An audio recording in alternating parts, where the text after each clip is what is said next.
We shared also many common things, one of which was growing up in a tenement yard.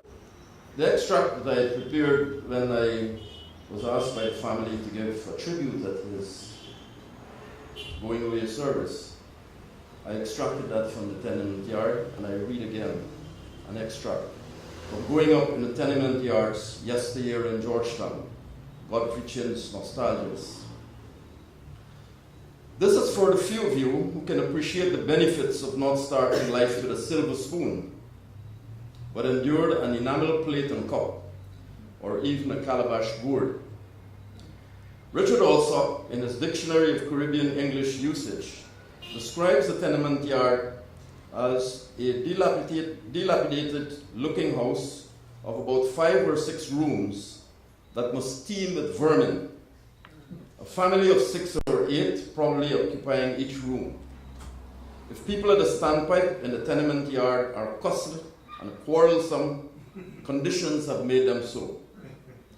Hell, I now understand why it's so ruction. In 1940, my family lived behind the corner parlor in a tenement yard owned by Clyde Duncan's grandmother at the northwestern corner of East and Moray, now Quamina Streets. The entrance to that shop has 2 bridges that slope 45 degrees to the road. Ideal runway for small boys with their scooters and skates, and enough mishaps with passing vehicles. What is fun for boys is often death for crapo. By 1941, we moved to tenement yard number 2, which was on Regent Road behind the baker shop, 5 yards east of Cumming Street, northern side. Next to the baker shop, at the entrance of the tenement yard, was a charcoal wood shop, which supplied fuel to the bakery and retail to neighbors. A pennywood was an 18-inch log of wallaba, chopped in 4 quarters. 2 strokes, and voila, a bundle to fetch under the arms the mother bawling, "Hurry up before the lightwood chips burn out." 4 cents coal was 2 shovelfuls poured into a jute bag. Coals were reserved for ironing, with the flat irons heated in the coal pot. The yard was 2 tenement ranges facing each other, 4 rooms each, 1 window each, front and back, for nature's cool air to blow through. Our family of 5, parents and 3 Pekingese, were moving up in the world, as this tenement had 3 treaders. The front door was back door, but hell, I was moving up in the world, 1 treader step at a time. Next to the steps was a huge rectangular shingle box, our designer kitchen. It housed a cholwa, a neat-a-dab mud fireside, and had space for a huge enamel basin that stored our dishes, pots, karahi, roti pan, and enamel utensils for eating. Naturally, in this neighborhood, the basin had to be brought inside the crowded room each night, or we eat out the edo leaf next day. You think it easy? Tenement walls were lavishly covered with layers of newspapers, cinema pamphlets, and posters, evoking promises when moving in to wallpaper next Christmas.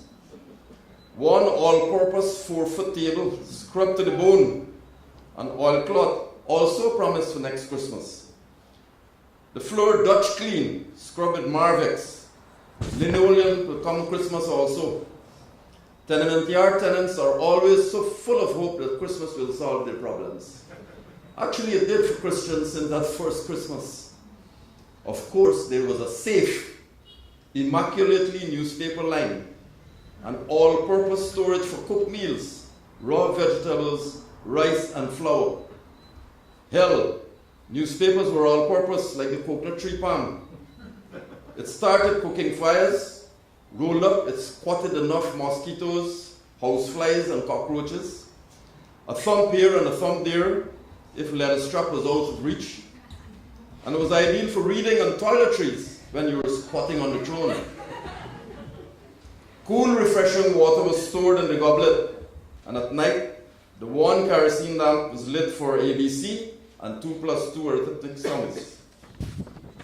The The parents reminded frequently not to raise the wick too high when lighting, lest the lampshade shoot up.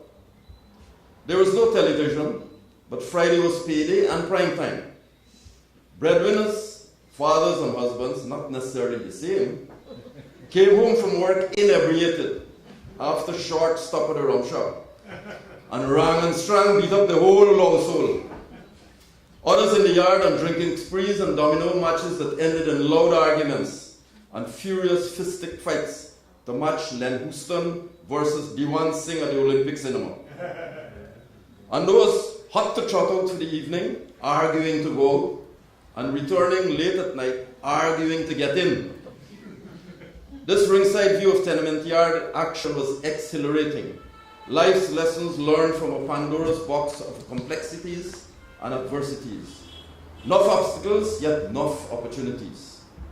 The upside is that while every day was push come to shove, scratching for make-do existence, our human nature persevered and preserved our well-being along righteous paths.